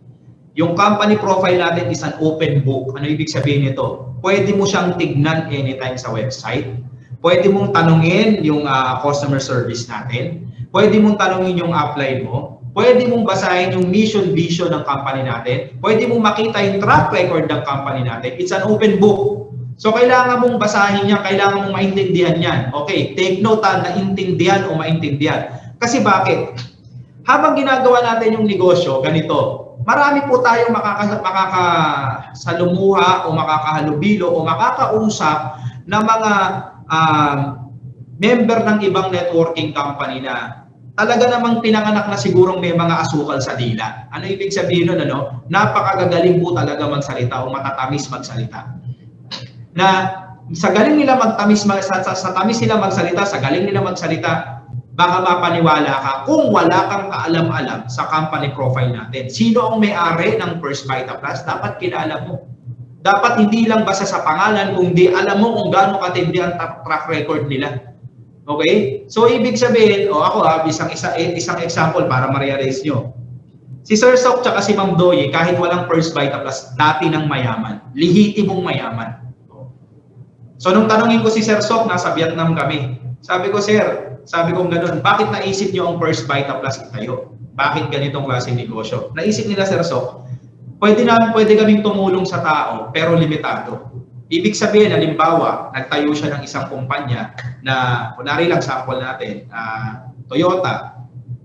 Pwede siya mag-hire ng manager, pwede siya mag-hire ng supervisor, pwede siya mag-hire ng mga sales agent, pwede siya mag-hire ng HR, security. Iilang tao lang yun. Pero na-realize sila na gusto nilang mas tumulong sa mas nakakarami. So yun yung sinasabi natin na kung kilala mo yung may-ari, makikita mo yung lalim o yung dahilan kung bakit nila ginagawa yung negosyo ng First Vital Plus. Bakit nila itinayo ito? So ibig sabihin yung commitment level. Si Ma'am Doyi, nung nakausap ko siya, sabi niya sa akin, Jeff, hindi lang dahil para kumita kami ng pera, kung hindi dahil nakasalalay din dito ang pangalan ng pamilya namin. So ibig sabihin, pinahahalagahan talaga nila yung value na kung sino sila. Kasi nga, pinanganak na silang mayaman, noon pa sila mayaman kahit wala ang First Vital Plus. Okay, ito yung catch. Marami pong mga networking company na dati lang mga member din ng isang networking company na nung nagsawa na sila sa pagiging member ng networking company, nagtayo sila ng sarili nila. So in short, mga hindi naman dating mayaman na yumaman lang din o kumita lang din ng magkano sa networking company at na-realize sila na pag nagtayo sila ng sariling kumpanya, yayaman sila doon sa ginagawa nila. So nasaan ang mission? Sa sarili nila, self-serving. So yun yung sinasabi natin, kilalanin mo yung company profile. Ito po, no, nung isang araw, meron akong kausap na isang dealer po na sa ibang kumpanya. Yung sinalihan niyang kumpanya is nagkakaproblema na ngayon sa payout. Ano ibig sabihin ng payout? Yung pagbabayad sa mga ng commission sa mga member nila. So kaya daw siya umalis doon kasi dati lakas daw doon malakas siya, sinasabi niya sa akin, i-encourage siya ako, malakas daw doon, okay daw dito, ganyan, nababago yung buhay niya. So sabi ko, good for you. Sabi niya, pare, nalampasan ko na yung resulta mo dyan sa Vital Plus, good for you. Ngayon, nung nagkausap kami, after several months, sabi niya, wala na ako doon. Sabi ko, bakit? Sabi niya kasi, pare, may problema sa may-ari, hindi na nagbabayad ng maayos, pinipending na yung mga komisyon. Sabi ko, talaga? O paano yan? Sabi niya, meron akong nilipatang kumpanya, ito mas maganda to, pare. Sabi niya, gano'n, talagang wala akong ginagawa, masyado kumikita ako dito. Sabi ko sa kanya, alam mo pare, ako sa isa sa mga naintindihan ko sa pag-network. Una, kilalanin mo yung kung sino yung kumpanya na sinalihan mo, sino yung mga may-ari. Ang sagot niya sa akin, pare, sinuri ko na to. Ang sagot ko sa kanya, di ba't sinuri mo din dati yung sinalihan mo? Ano nangyari sa pagsusuri mo? Di siya nakakita. Sabi ko, pare, dito sa First Vital Plus, kasi kung sinasabi mong hindi mo linya yung sa food supplement, sabi ko, pare, nasa mindsetting yan. Kilalanin mo yung company profile kasi posibleng tamang tao ka sa negosyo na ito, pero mali yung kumpanyang nasalihan. Sa First Vital Plus, wala na tayong pag-aalala. Company profile natin sobrang tibay, sobrang galing na mga may-ari. 19 years na po tayo. Palakpakan natin ang First Vital Plus. So, ano bang dahilan na parang katakot? Yung sinasabi ko, bakit ko sinasabi sa inyo to? Gusto ko kasi maging matibay yung kung paano mo tinitignan ng First Vital Plus. Yun yung sinasabing loyalty. Okay? Second, kailangan maintindihan mo yung tinatawag nating flagship products. So ano yung mga flagship products natin? Yun yung mga produkto na meron tayo na yun yung ino-offer natin para maging dealer sila. Ano yung mga flagship product natin? We have the original variants, which is the dalandan, melon, guyabano, fruit and veggies with mangosteen, pineapple. Those are the original variants. So ano yung mga uses nun? Ano yung yung tinatawag nating mga effect o medicinal qualities na pwedeng ma-impart sa ating immune system. Okay, so paano mo siya ipe-present? We have the gold lines, we have the platinum, we have the titanium. Okay, so kailangan kilala mo yung mga flagship product ng First Vital Plus. Importanteng kilala mo sila. Kasi bakit? Doon kasi maglalaro kung paano mo ipe-present yung produkto natin o yung kumpanya natin mismo. For example, ako po, meron akong kaibigan. Ang dami nating flagship product. Pero alam mo po ba kung paano ko siya napadealer? Doon ko siya napadealer sa watermelon na titanium Feastab. Yun yung in-avail niya. Kung iisipin mo, ang titanium Feastab nasa 12,999. Pwede ko naman i-offer sa kanya yung dalandan Pero dahil sa kilala ko yung background niya, napag-aralan ko yung background niya, nai-offer ko sa kanya yung watermelon na face tub at yun yung nagustuhan niya. Kasi dahil kilala ko yung flagship product natin. Alam ko yung mga produkto na pwede kong i-offer sa mga prospects ko. Dapat ganun ka din, partner. Pag-aralan mo yung flagship product natin. Hindi ka naman mahirapan pag-aralan kasi meron na tayong tinatawag na Health Symposium Seminar. MWF, meron tayo. Tama po? Ang maganda doon sa mga training natin, mga doctors, mga medical professional. Prior dyan, sa First Vita Plus page natin, patuloy yung pagpapalabas ng mga clippings o pagpo-post ng company natin. Diba? Prior dyan, nagbibigay pa ng lecture yung mga uplights nyo. Okay, so hindi tayo mahirapan na kailangan lang natin kilalanin lang natin. First Vita Plus additional products. So ano yung mga additional products? Nandyan yung mga sabon, nandyan yung mga oils natin, nandyan yung mga beauty products natin. Dapat kilala mo rin siya. Okay, dapat you can offer something to them. Like for example, during this pandemic, ano yung ginagamit naming sabon sa bahay? Yung Big Ben na antiseptic soap. So yun yung ginagamit namin kasi instead of buying yung mga sabon sa labas na antiseptic din, eh dito na ako sa product natin. So pwede nating may offer yan. Okay, yung mga gusto magpaputi. Kasi ngayon nasa bahay sila, sinasamantala na yung opportunity. Di ba Mare, gusto mong pumuti? Meron kaming product ngayon, yung Seriously White. Gamitin mo yan. Sabayan mo pa ng Battle Glow Flies. Since nasa bahay ka lang, naku, mabilis ang pagputi mo yan. O di, yun yung sinasabi natin na dapat kilala mo yung mga product natin. Basta-basahin mo yung catalog natin. O ngayon, meron na tayong e-catalog. O nasa ano na yan, nasa FBP apps na natin yan. Okay, so tignan mo doon, mababasa mo yung mga informations. Okay? First Vita Plus, marketing plan. Okay, so dapat alam mo rin yung marketing plan ng First Vita Plus. Dapat naiintindihan mo paano tumatakbo yung marketing system natin. O example natin, sa standard lines natin, meron tayong 300,000 a month. Tama? Sa platinum natin, meron tayong 470. Okay? Sa titanium, meron tayong 480 nakitaan. Paano yung marketing plan yan? Dapat naunawaan mo. Okay? Kasi what if ang binili sa'yo, platinum? So kailangan may paliwanag mo sa kanya paano nag-workout yung platinum marketing plan system natin. Paano kung binili niya yung Revitalize Pista, Revitalize Forte natin? Okay? Titanium lines natin. So dapat ma-explain mo sa kanya, ito yung difference siya from the standard lines. So dapat naiintindihan mo to. Kasi bakit? Tingnan mo para lumaki yung network mo, partner. Okay, parang ganito yan eh. Paano ako maniniwala sa negosyo mo kung hindi mo kaya ipaliwanag yung produkto hanggang doon sa sistema, hanggang doon sa company profile, hanggang doon sa ibang produkto na meron kayo? O, it's a very common sense. Diba? Paano ko maniniwala na yung negosyo mo ay big time kung di mo naunawaan? Ibig sabihin, hindi ka seryoso doon sa negosyo mo kaya hindi mo siya naunawaan. Tama? So it is a reflection to you. So kailangan mag-reflect po yung pagkakakilanlan mo doon sa produkto, sistema, kumpanya natin. Okay? So mas marami kang alam sa kumpanya, mas marami kang alam sa produkto, mas marami kang alam sa marketing plan, mas madali paniwalaan ng tao na maganda nga yung pinopromote mong negosyo. Halino, kung may naintindihan po ba? Thumbs up nga sa mga may naintindihan. Thumbs up. Yan, sarap nung kain ni Ma'am Lerma. Okay, pengi naman Ma'am Lerma. Okay, ang sarap ng nguya ni Ma'am Lerma. Okay, okay, joke lang po Okay, O, may naintindihan po ba? Okay, ikalawa. Ayan. Samahan at tulungan mo ang downline mo to pa rin ang pangarap niya. Okay, yan. So, alam mo mga dealers natin, in some way, para yung mga bata. Okay, di ba tayo may mga anak tayo, di ba? O yung mga anak natin, yung paglaki nila, nandun tayo sa pag-alalay hanggang sa natuto sila sa mga bagay-bagay sa buhay, di ba? So, ang mga downlines natin, ganun din sila. Wala silang alam, hindi marunong magbasa, wala pang alam, parang mga bata yan. So ngayon, para matupad yung mga pangarap nila at parang mga anak natin, para matupad ang mga pangarap nila, kailangan natin silang tulungan, kailangan natin silang samahan. Okay?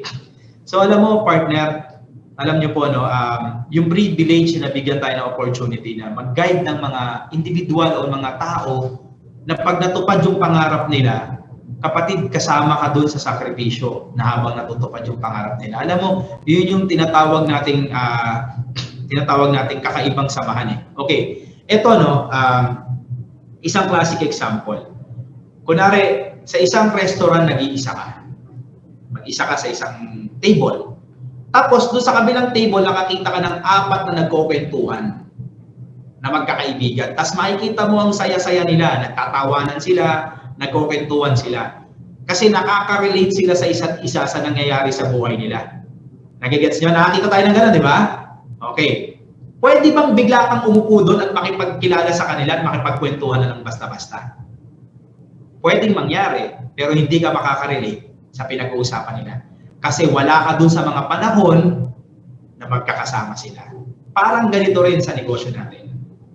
Hindi ka makaka-relate sa success ng mga dealers mo kung wala ka doon sa mga panahon na kasama mo sila, wala ka sa mga panahon na ginagawa nila yung mga trabaho para maging successful sila. Nagigets niyo ibig ko sabihin? So along the way, samahan mo yung mga dealers mo. Kung paano nila tuparin yung mga pangarap, samahan mo sila magplano, samahan mo sila sa mga katawan. Kasi isa ka sa mga tinitignan nilang dahilan kung bakit kailangan nila maging successful. Kasi kung ikaw as leader, as upline, natutupad yung pangarap mo at nag-strive ka rin matupad yung mga pangarap mo, lumalakas ang loob. Di ba parang ano lang yan eh?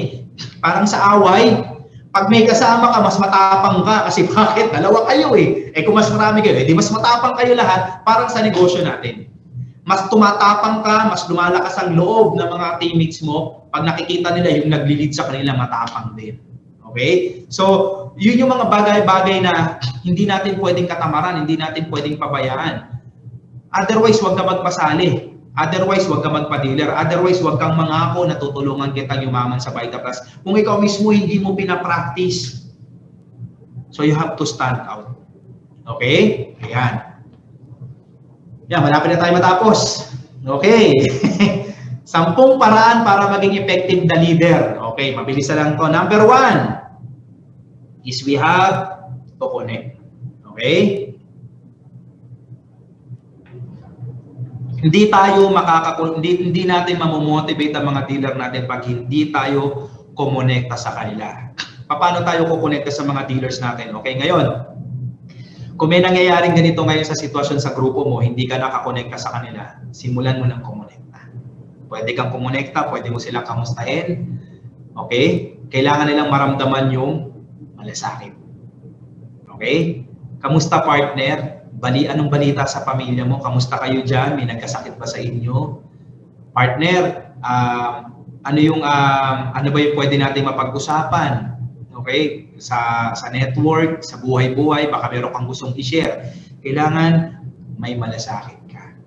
Partner, yung negosyo mo sa First Vita Plus, naiisip kita kasi kagabi, okay? Isang araw, last week, kumating kasi ako ng training sa Zoom. Sa totoo lang, na-realize ko na may mga pagkukulang din ako. So, naisip ko na pwede ba nating ayusin para magkatulungan tayo dito? Yan. Paano ba kita tutulungan na mapalago natin yung business mo? Kasi yung success mo, success ko din yan. Okay, so kung mas magtutulungan tayo, mas mapapadali natin yung success natin parehas. Yan. So, yung malasakit, kailangan maparamdam natin. Okay? Yan. So, that's number 1. You have to connect. Kasi hindi sapat yung nagte-text ka lang everyday eh. Nag-text ka everyday, sinagot ka ng apply mo, okay. Na-receive lang niya, pero hindi pa kayo konektado. Nagiging konektado kayo pagka nag-uusap na kayo. Okay? And number 1, para makuha mo ang loob ng mga dealer mo, kailangan maparamdam mo na may malasakit ka sa kanya, sa pamilya, sa personal, sa negosyo. Okay? Yan. Kasi tandaan nyo, pag ang dealer mo may problema sa pamilya, huwag kang mag-expect na makahataw sa negosyo ng todo. So, importante na alamin natin kung may mga pinagdadaanan sila. Okay? So, that's number 1. So, number 2, business relationship. So, it's very important na you create a business relationship. Kasi bakit? Yung business relationship partner, yan kasi yung tinatawag na parang glue. Okay? So, meron kayo dapat na relasyon sa negosyo natin. Ibig sabihin dito, kailangan parehas kayo ng iniisip, parehas kayo ng gustong mangyari sa buhay nyo dito sa ginagawa natin. Tandaan nyo, yung ginagawa natin dito para kumita pare-pareha. So, dapat parehas kayo ng vision. Okay? So, kailangan magkaintindihan kayo kung ano ba yung mga kailangan gawin. Like for example, ako, may mga dealers ako na yan, bukas may nakakasakong lakad sa Laguna at sa Parañaque. So, unahin ko muna yung Parañaque, then Laguna naman. So meron kami mga itotok doon. So yung mga dealers ko, tinatanong nila ako, upline, busy ka ba o pwede ka ba sa Wednesday? Okay lang ba sa'yo na meron tayong kakausapin? Yan. So napaka swerte ko din sa mga dealers ko na talagang very courteous sila na nagtatanong talaga kung may availability ba ako. So mahalaga po kasi yun. So ganun din po ako sa kanila, tinatanong ko rin sila kung meron ba akong maitutulong pa, meron ba tayong mga kakausapin. So napaka-importante nung ganun. So kailangan maramdaman kung nagmamalasakit ka sa kanila, importante rin na maramdaman mo nagmamalasakit din sila sa'yo. Kasi ang pinag-uusapan nyo is yung relasyon sa negosyo. Kailangan mapalago nyo yung negosyo parehas. Okay? Then number 3, trust o tiwala. Okay? So importante po yung tiwala sa pagninegosyo natin. Okay? Pag sinabi ni upline, huwag kang gagalaw, ako bahala dyan. Okay, huwag kang gumalaw. Okay, kasi si upline, alam niya yung ginagawa niya. Okay, so importante na ikaw marunong din makinig sa upline mo. Kasi minsan ganito, alam ko may mga naglalarong idea sa isip nyo. Pero mahalaga rin po na ikonsulta mo kay upline kasi baka mamaya yung idea mo napagdaanan na ni upline tapos hindi pala tama o kaya medyo may sablay siya. So importante na mapag-usapan niyo po yan. So you have to work with your uplines. Importante po na nakikipag-talastasan tayo, nakikipag-usap tayo sa mga uplines natin. Paano kung yung upline ko medyo tutulog-tulog? O di subukan mong kausapin, baka magising. Okay? Paano nga upline kung medyo hindi siya ganun ka-active? Okay, so go to your next upline. Okay? Akyat lang ng akyat, akyat lang ng akyat. Okay? Paano kung talagang wala? Walang mga sense of urgency o kaya hindi masyadong active yung mga uplines ko. Anong gagawin? And then it's about time na you rise up to become an upline to your team. Okay? So, posibleng ang tawag doon challenges na ibinigay sa'yo ng Panginoon natin na kailangan mo mag-rise up. Kasi baka mamaya, habang ikaw talagang sinusubukan mo magpaka-upline, sinusubukan mo maging leader, baka yung mga nasa taas mo, na-motivate sila sa iyo at magising sila sa katotohanan na dapat nilang seryosohin yung negosyo. At ang magandang effect nun, nakapag-upload ka sa kanila ng motivation. Hindi ko sinasabing ang upline ganun. Pero baka merong nakaka-encounter sa inyo ng ganun. So wag mo nang sisihin ang upline mo kung bakit mahirap o hindi ka nagpo-progress sa negosyo mo. Okay? Wag mo na silang sisihin. Okay, ang importante, ikaw, mag-stand up ka sa leader. Anyway, itong training naman na to is para sa'yo, to become a leader. Kaya nga, becoming a leader, di ba? Okay, so ibig sabihin, it's either you can work with your upline or you stand out as an upline to your team. Okay? So mahalaga po na nakikipag-usap kayo. Kung nag-stand out ka sa upline, attend the training as much as possible. Gather all the information as much as possible. Alam mo, yung mga training natin na ganito, maraming may tutulong to sa'yo. Kasi nga po, yung mga dealer mo magtatanong sa'yo yan, dapat meron kang maisagot. Okay, so pwede ka makipag-cross-lining, pwede ka makipag-usap sa mga cross-line mo, pwede ka magpa-mentor sa ibang uplines. Huwag kang lilipat. Mentor-mentor lang. Okay, yan. Iwasan masira sa pera o sa kahit sa ibang bagay. Okay. So, ibig sabihin ng iwasang masira sa pera, kasi alam niyo po, tayo, ang negosyo natin, naka-involve talaga ang pera dito. So, minsan, like, may mga dealers ako na pinapadala sa akin yung pera. Ito po yung isang value na natutunan ko sa mga dealers ko sa Japan. Okay. Alam niyo ba na mga Japanese at ang mga Pilipino sa Japan, na-embrace na nila yung kultura ng mga Japanese, na to the last centavo, kailangan reported yun sa pag-audit. Okay, like, ito isang example. Yung dealer ko kasi, nagpapadala yan sa akin ng yen. So yen, dumarating sa akin yen, yung mga lapad, Japanese money. Tapos ipapapalit ko siya dyan sa mga money changer. Tapos yung money changer, hiningan ko ng resibo yan. Kasi bakit? Posibleng minsan ang yen tataas ang value o kaya bababa. Okay. Kadalasan po, hindi po nangyari na yung pinadala sa akin ay kulang. Kadalasan po ay sobra.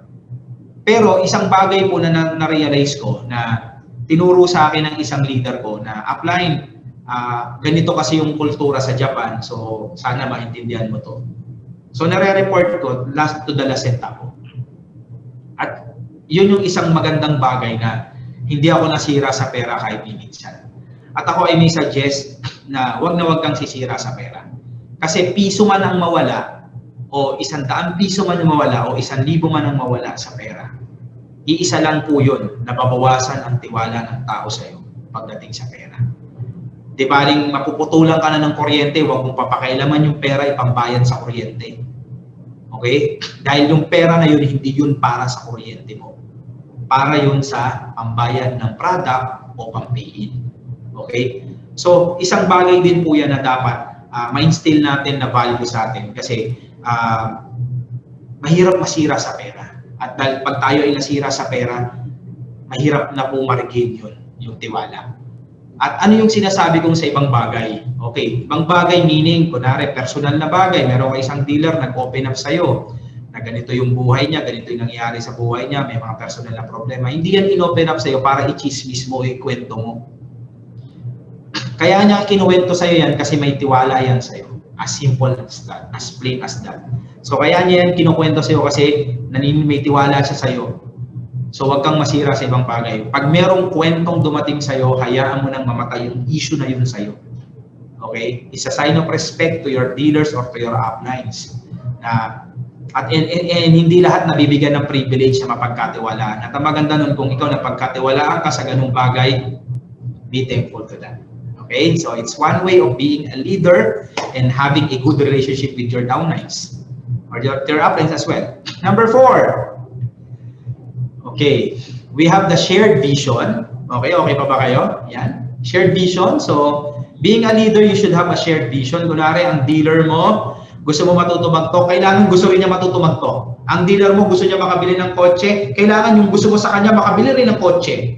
Hindi pwedeng ang gusto niya mabili ng kotse, ikaw gusto mo mabili para sa kanya, bahay. Hindi pwede, hindi kayo parehas ang vision.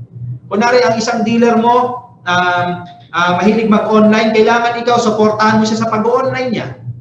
Okay? Kailangan shared vision kayo, kailangan parehas kayo ng mission, parehas kayo ng vision, parehas kayo ng gusto. Kasi pag magkaiba kayo ng gusto, hindi kayo magkakapareha ng trabaho. For example, ang gusto mo online, siya gusto niya offline.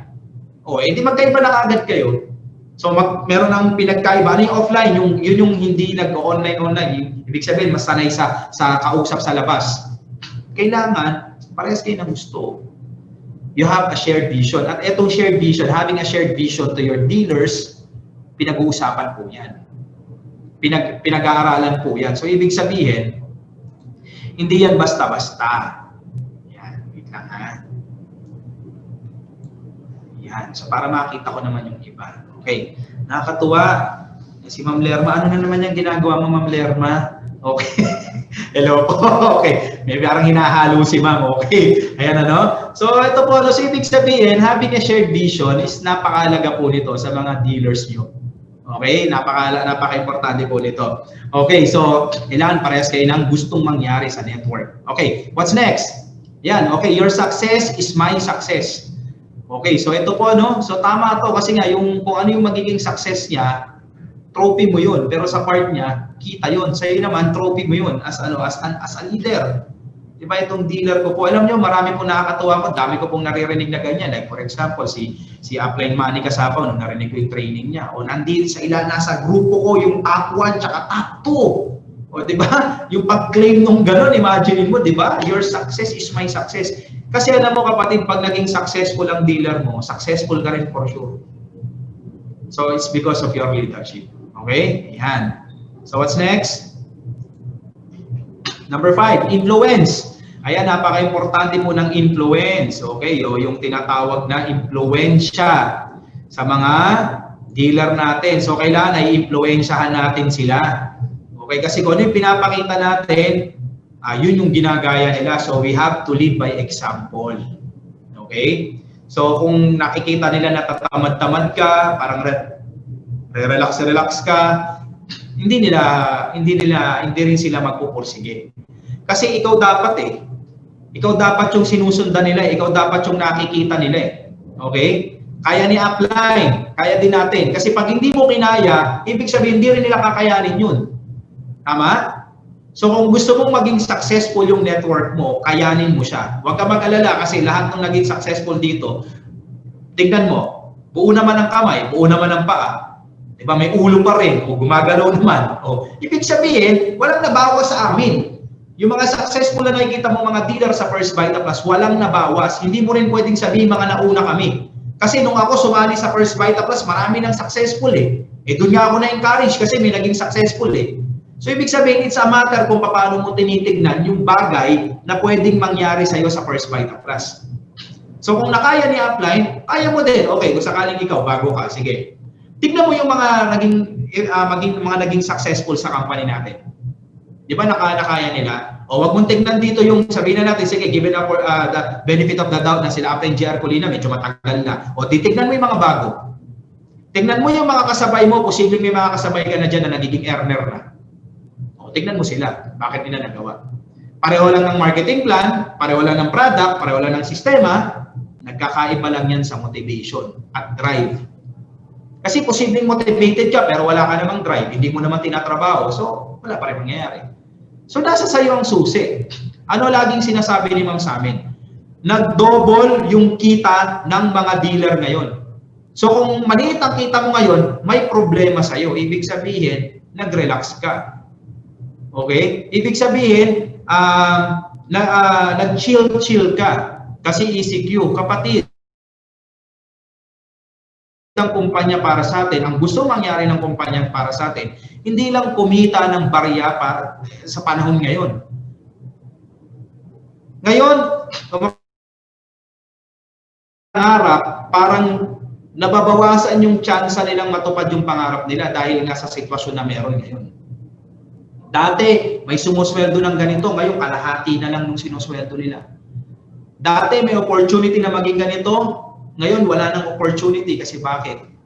Nagsara yung kumpanya. Isang best example natin dyan, yung sa ABS-CBN. So, sino ba may sukat akalain na magkakaganon yun? Maraming artista na wala ng trabaho, marami sa production line na nawala ng trabaho. Di ba? Nung nag-shutdown ng ABS-CBN, hindi na naman artista ang apektado. Pati yung mga staff, member, crew. Okay? Kaya ako, buti na lang ako, umalis na ako talaga dyan sa showbiz na yan. Nag-focus na lang ako dito sa Vita Plus. Okay? Parang nabuisit yung mga dealer na walang reaction. Okay? Nabiro lang po. So, ibig sabihin, ang First Vita Plus, kung titignan po natin, hindi lang yun ang gusto niya mangyari, yung kumita ka lang, may pambayad ka lang ng kuryente. Ang First Vita Plus, gusto pa rin niyang matupad mo yung pangarap mo sa kabila nung nangyayari ngayon. At dahil sa maganda ng marketing system natin, pwedeng matupad yan. Sabi ko nga sa iyo, ang report sa amin ni Ma'am, yung report niya sa amin, sa mga core leader, nag-times 2 ang kita ng mga dealer ngayon. So kung hindi ka kumikita ngayon, ibig sabihin, i-check mo yung ginagawa mo. I-check mo yung sitwasyon mo ngayon. At kung nakita mo na parang feeling mo mahirap, ano kailangan mong gawin? You have to adapt para makasurvive ka. Hindi pwedeng, for example, nakikita mo na yung sitwasyon, tapos nakatingin ka lang. Tapos tignan mo yung mga kasamahan mo sa First Vita Plus, kumikita. O ibig sabihin, ang problema nasa sayo na. O tandaan mo, lalo na kung may mga dealers ka. So yung mga dealers mo nakatingin sa iyan. Pag napanghinaan ka, mapanghihinaan din sila, hindi sila tutuloy. So syempre, ayaw mong mangyari yun. Okay? Number 6, respect. Importante yung respeto sa network. Respect means valuing others. So napakahalaga po na re-respetuhin natin yung mga disposisyon ng mga dealers natin, re-respetuhin natin yung mga pinagdadaanan nila, at kung mag-open up yan sa'yo, napaka-importante po na pahalagahan mo yun. Kasi kaya nag-open up sa'yo yan, meaning may tiwala sa'yo yan. Okay? May respeto sa'yo yan. Okay? So, respetuhin natin sila. Okay? Kasi pag walang respeto, masisira ang business relationship. Number 7, perseverance. Ano ibig sabihin ng perseverance? Ito yung pagpupursige sa kabila ng mga hardship o hirap. In spite of difficulties, yung delay of achievements, okay? Achieving the success.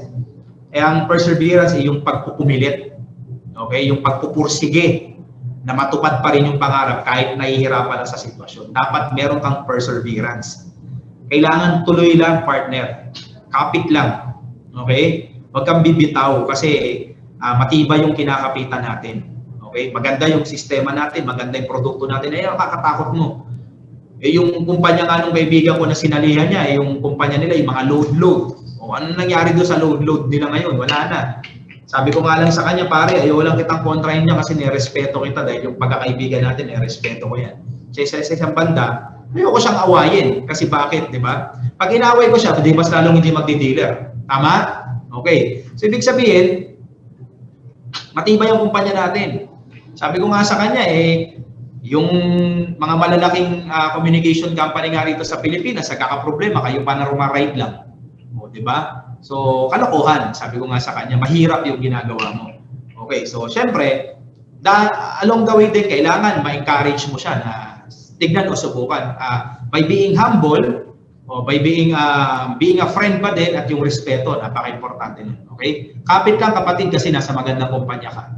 Okay? Ikaw na lang ang kulang, ikaw na lang ang may sabi natin, lapses kung bakit nahihirapan ka pa magka-resolve. Pero ituloy-tuloy mo lang. Kapit lang. Tsaka hindi lang ba sa kabit, kundi dapat hindi ka nagpapabigat, dapat ikaw din nagpupursige pa rin. Okay? Number 8, magkaroon ng paninindigan sa mga desisyon. Okay, being a leader, kailangan pag sinabi mong oo, pag sinabi mong hindi. Pag sinabi mong partner, tutuloy tayo rito, tutuloy kayo. Pag sinabi mong hindi, partner, kasi may kailangan ganito, kailangan papanindigan mo yun. So, napaka-importante ng, ito kasi is one way of setting your standard or identity to your teammates. Okay, so isa sa mga nakitaan ko ng ganito, si Ma'am Desiree ko, talagang pag no talaga. Okay, so kasi bakit?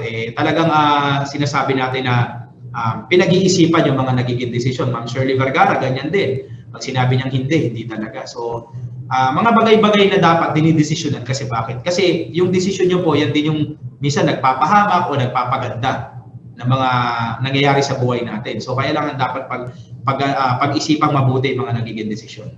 Number 9, laging matuto makinig at tumimbang, laging makinig at timbangin ang mga bagay-bagay kung makakabuti ba sa network mo. Objective and subjective. Ano ibig sabihin ng being objective? Pinag-iisipang mabuti. Subjective, emotional. Kailangan balanse. Hindi pwedeng galit ka, hindi pwedeng natuwa ka, kaya ka nangako, hindi pwedeng galit ka, kaya ka nakapagsalita ng ganito, hindi pwede. Kailangan timbangin mo yan. Okay? So subjective, yung puso natin o emosyon natin, huwag natin pahihiralin masyado, kailangan babalansin ng isip. Technically, ano ibig sabihin ng technically? Yung mga bagay-bagay na kailangan natin pag-isipang mabuti kasi para hindi makasira sa network mo. So along the way, hindi ko masabi kung ano yon. Along the way na ginagawa mo yung negosyo mo, tandaan mo itong number 9 na to, laging matuto makinig at timbangin ang mga bagay-bagay kung makakabuti ba sa network mo o hindi. Okay? So, isang guidelines dyan is dapat hindi ka maging self-serving. Ibig sabihin nito, hindi lang yung sarili mo yung iisipin mo. Iisipin mo lagi yung kapakanan ng mga dealers mo, teammates mo, at crossline mo. Okay? Kung makaka-apekto ba sa mga nagiging desisyon mo. Okay? And number 10, last. Okay? At higit sa lahat, mahalin mo ang upline mo na umaalalay sa'yo at huwag lumaki ang ulo. Lalo na kung lahat ng ginagawa niya ay para sa ikabubuti ng network. So, lagi niyo pong tatandaan na ang mga uplines natin, pwedeng maging nanay, pwedeng maging tatay, pwedeng maging kuya, pwedeng maging ate sa network natin. At hindi lang po yan sa personal na buhay. So, napakahalaga po na tayo mismo is nare-respeto natin yung mga uplines natin. Lalo na kung pinagpaplanuhan nila yung success mo sa First Vita Plus. Okay, so matuto tayong lumingon sa pinanggalingan natin, matuto tayong lumingon sa mga taong tumutulong sa atin kasi isa po yan sa mga bagay na dapat nating dinadala habang ginagawa natin itong negosyo na to. Okay, at yun nga po, ang sabi ni Ma'am Doy, bago ko tapusin, the true test of leadership is your ability to reinvent yourself and to embrace change as a sign of growth. So, ibig sabihin, kailangan meron tayong growth, kailangan ma-embrace natin yung mga changes, otherwise, mahihirapan tayo maging successful sa First Vita Plus. So, yun lang po. Maraming salamat po at sana po marami po kayo natutunan. At salamat sa mga nagstay ng matagal at nagstay po ng, sabihin natin, nagstay ng 1 oras at kalahati. Kahit alam ko po yung iba sa inyo, nagugutom, may ginagawa, may kinakain. Okay, at maraming salamat po dahil binigyan nyo ng panahon yung pag-aaral nyo po. God bless po, Great Vita Morning, and thank you po at see you soon po sa mga susunod pa nating training. At encourage nyo pa po yung ibang mga dealers nyo na makinig po, i-guide nyo po sila para po marami din silang matutunan kagaya nyo po. So maraming salamat, happy networking, and God bless us all. Okay, yung susunod po na magpapaliwanag sa atin is isa po ito sa mga mentor ko talaga na parang ate ko na to, na pagka ako po ipinagsasabihan talagang natutulala ako at pinakikinggan ko kasi napaka ano po nito, napaka subjective po yan. Objective, I'm sorry. Napaka-technical nito pag ako po pinapayuhan ito sa mga bagay-bagay pagdating ko sa paggawa ko ng network. So, marami siyang naituro sa akin at ito po, may tuturo siya sa atin na ilang mga bagay tungkol naman sa produkto ng First Vita Plus. At ito po, napakagaling po nitong mentor, no? Napakalaki ng grupo nito. Pangalan pa lang ng grupo niya, Achievers. Talagang marami na naging successful. Di ko na rin pagtagalin, ano? I-welcome natin, Upline Desiree Go. Yan. So, thank you, Ma'am Des. I give you the floor. Thank you, Sir Jeff. Salamat po. Great morning. Great morning, everyone. Marami po ba tayong natutunan kay Sir Jeff? Sabi ko nga kanina, parang tugmang-tugma yung kanyang sinabi kanina na hindi ka nakakagwapo.